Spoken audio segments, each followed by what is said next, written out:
Assalamualaikum warahmatullahi wabarakatuh. Kami dari kelompok 6 yang beranggotakan saya Mutyasya Putri, Dwi Lestari, Abdul Aziz Adaswin, dan Muhammad Faiz Hidayatullah. Di sini kami akan mempresentasikan tentang teori revolusi dalam analisis sejarah dan analisis sosiologi dalam penelitian sejarah.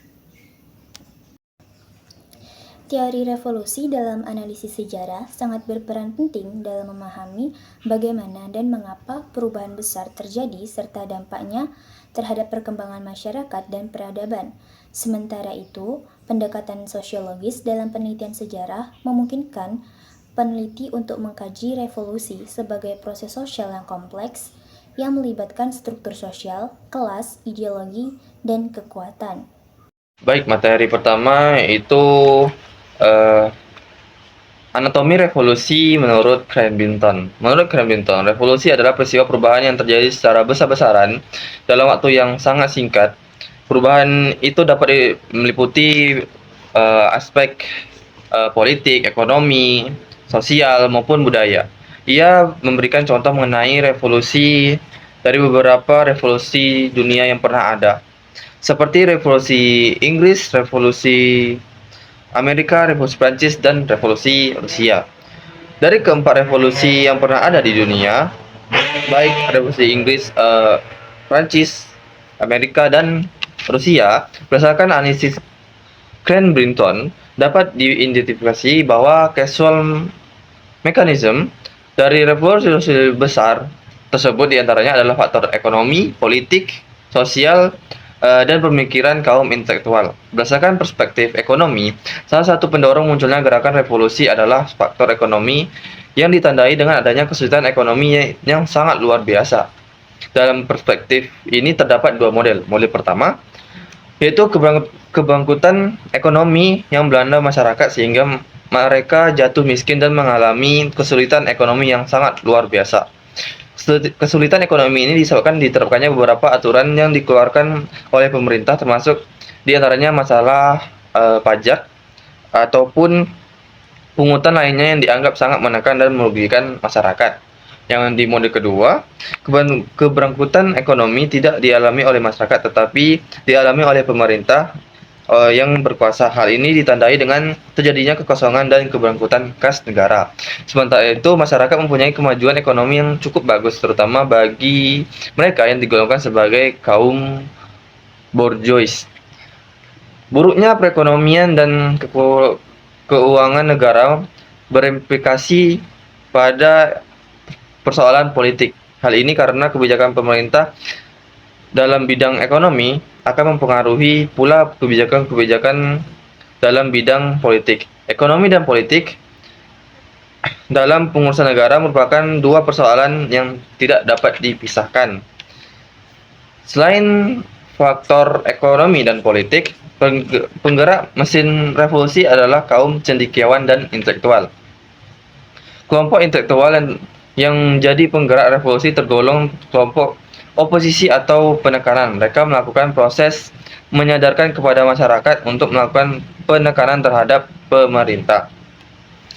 Berdasarkan causal mechanism, revolusi besar terjadi dapat dilihat bahwa revolusi bergerak disebabkan oleh beberapa hal, yaitu terjadinya defisit anggaran belanja pemerintah. Yang kedua, keluhan terhadap pajak yang dirasakan dan memberatkan masyarakat. Yang ketiga, cenderung pemerintah terhadap ekonomi dan memerintahkan sebagian golongan tertentu dengan merugikan golongan lain. Yang keempat, permasalahan dan kekacauan administrasi pemerintahan. Yang kelima, timbulnya gerakan oposisi dari kalangan intelektual terhadap pemerintah. Yang keenam, hilangnya kepercayaan rakyat terhadap pemerintah. Dan yang ketujuh, adanya gerakan kepentingan antar golongan berdasarkan yang dikuasainya. Baik, cukup sekian materi yang saya sampaikan. Terima kasih. B. Gerakan revolusi sebagai aksi sosial, teori collective action Charles Tilly. Gerakan revolusi sebagai aksi sosial, menurut teori collective action yang dikemukakan oleh Charles Tilly, merupakan suatu fenomena sosial yang terjadi di mana ada suatu individu atau kelompok yang merasa terpinggirkan atau tertindas sehingga mereka ingin melakukan suatu perubahan besar, baik itu dalam struktur ekonomi, sosial, dan politik. Tilly, seorang ahli sosiolog dan ahli teori sosial, berfokus bagaimana gerakan sosial termasuk revolusi dapat dipahami melalui kerangka tindakan kolektif yang melibatkan mobilisasi, sumber daya, pengorganisasian, dan interaksi antara aktor-aktor yang terlibat. Menurutnya, aksi kolektif adalah bentuk kerjasama yang lebih besar yang sulit dilakukan oleh satu individu, maka diperlukan kerjasama. Dalam konteks revolusi, teori Tilly menekankan pentingnya proses mobilisasi, yaitu mengorganisasi diri mereka untuk melawan sistem yang ada. Charles Tilly dalam teorinya mengenai collective action mengemukakan bahwa aksi kolektif terdiri dari 5 komponen. Yang pertama ada common interest, yang merujuk pada tujuan atau masalah yang dimiliki oleh sekelompok atau individu atau pihak yang mendorong mereka untuk bekerja sama ketika ada kepentingan bersama-sama. Kemudian yang kedua ada organization, yaitu struktur kelompok yang secara langsung berkaitan dengan kemampuan untuk melakukan aksi. Dan yang ketiga ada mobilization, merujuk pada proses mengorganisasi atau menggerakkan sumber daya individu atau kelompok untuk mencapai tujuan tertentu dalam konteks sosial atau politik. Mobilisasi biasanya mengumpulkan dukungan, tenaga, dan sumber daya yang diperlukan untuk suatu gerakan atau aksi kolektif. Yang keempat, opportunity merujuk pada suatu situasi atau kondisi yang memungkinkan seseorang atau sekelompok untuk mencapai tujuan dan meraih manfaat. Kesempatan seringkali muncul ketika ada suatu perubahan dalam kondisi sosial, ekonomi, ataupun politik yang memberikan peluang baru bagi individu atau kelompok untuk bertindak, membuat keputusan yang menguntungkan. Dan yang kelima ada collective action, yaitu tindakan yang dilakukan oleh seseorang secara bersama-sama untuk mencapai suatu kepentingan bersama. Ilmu memiliki peranan yang sangat penting dalam mengkajian kehidupan sosial. Melalui ilmu tersebut kita dapat memahami pola-pola yang terjadi dalam perilaku tingkah laku yang terjadi di kehidupan masyarakat atau per individu dari manusia, sehingga memudahkan kita dalam menganalisis struktur serta dinamika yang terjadi di dalam suatu tatanan masyarakat. Beberapa strategi teoritis penting dalam sosiologi makro atau kontemporer berperan besar dalam memahami struktur sosial dinamika. Adapun struktur pertama ialah teori struktural fungsional, yang mana menekankan bagaimana institusi sosial saling berhubungan dan berfungsi untuk menjaga stabilitas dan berfungsi untuk menjaga keteraturan dari dalam masyarakat. Ya. Kedua, teori konflik kritis merupakan pengembangan dari pemikiran Karl Marx yang menyoroti ketimpangan kekuasaan, eksploitasi, dan perjuangan kelas. Tokoh seperti Ralph dan Randolph dan Jürgen Habermas memperluas pendekatan ini dan menekankan konflik tidak hanya dalam hal ekonomi, tapi di hal budaya, ideologi, dan juga komunikasi sosial. Ketiga, teori sistem dunia dari Immanuel Wallerstein memandang dunia sebagai sistem sosial global yang terdiri dari negara, inti, semi periphery dan periphery itu sendiri. Pendekatan ini digunakan untuk menganalisis ketimpangan global serta dampaknya terhadap perkembangan ekonomi dan sosial dari suatu negara. Teori neovolusionis seperti yang dikembangkan oleh Gerhard Lansky. Dia berpendapat bahwa masyarakat dari sisi teknologi, organisasi sosial, serta sumber budaya yang mempengaruhi bentuk dan struktur masyarakat dari waktu ke waktu. Dan yang terakhir, Teori modernisasi dan ketergantungan juga menjadi bagian penting dari strategi makro. Teori modernisasi melihat perkembangan dari proses peralihan antara tradisional ke modern. Yang mana ketergantungan mengkritiknya menunjukkan bahwa ketergantungan ekonomi global justru menghambat perkembangan dari negara-negara berkembang atau negara-negara yang kurang maju. Selanjutnya kita akan membahas mengenai sosiologi makro dan mikro. Sebagaimana diungkapkan oleh dua sosiologi barat, yakni yang bernama Randall Collins pada tahun 1988 dan juga William Skidmore pada tahun 1979 di dalam bukunya yang berjudul Theoretical Sociology. Collins ini mencoba memetakan teori sosiologi ke dalam 3 aras, yakni makro, meso, dan mikro.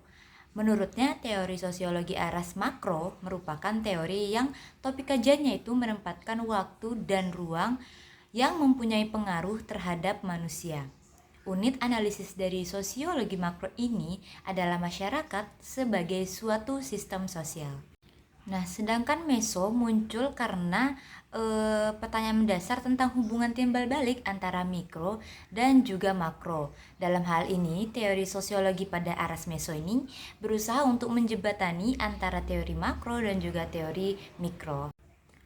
Nah, sementara itu, untuk teori sosiologi aras mikro, ini merupakan teori yang memfokuskan pada topik kajian ruang dan waktu dalam ukuran yang lebih kecil, di mana individu dan interaksinya itu didasari oleh perilaku dan juga kesadaran mereka.